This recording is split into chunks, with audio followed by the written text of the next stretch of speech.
So look, Chancellor, let's move on to stamp duty. You were absolutely right to shift the cliff edge from the 31st of March. People haven't been able to complete in time towards later in the year. And that's certainly very popular. And what I'm about to say is probably going to put me on the unpopular side and leave you on the popular. I have some concerns about this help and the 5% mortgage help that you're putting out. Are you really helping struggling buyers, or are you just stoking the house price market? Let me give you some numbers, because I think normally I can't ask people questions like this, but I think with you I can.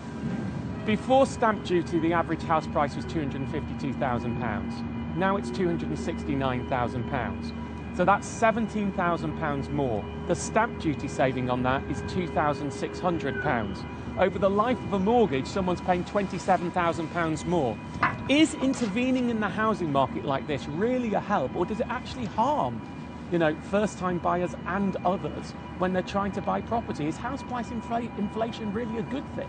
Well, take a step back. Why did we do what we did? It's because there are over 500,000 jobs that are supported by the housing sector. And given the situation we faced, I wanted to try and make sure that activity in that really critical sector carried on so that those jobs could be protected. And that has worked. We've seen transactions uplift. And to your point on house prices, I think the evidence is, there's lots of different people have looked at it. It looks like the benefit of the stamp duty cut last time this happened did accrue in large part to the buyers. So they did see the benefit of that.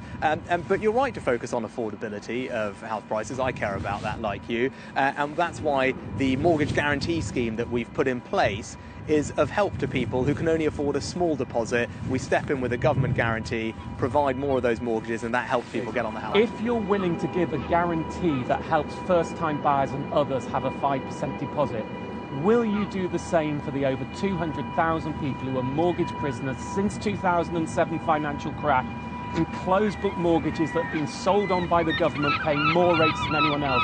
Those people are desperate. Some have taken their own lives. Many have looked at taking their own lives. Could a similar scheme or something similar not be put in place? I think you have met with my colleague, John Glenn. And first of all, you're absolutely right to highlight this issue, and thanks for everything you're doing. And I know your study with the LSE has been really informative in helping us think through. And I think that's where the 250,000 number comes from. I think the study also said that about half of those are able to switch, about 125,000. But you're right, we still need to make sure that we have workable solutions for everybody. And I know we're working with the LSE and others. Something similar to this for mortgage prisoners would work. Yeah, as you know, there are lots of complicated reasons, and all these people are slightly different, but we are finding ways to get people to switch. But you're right that we should keep working on it, and I can commit you that is what we are doing. Chancellor, thank you very much for your time. Pleasure, Martin. Thank you for having me.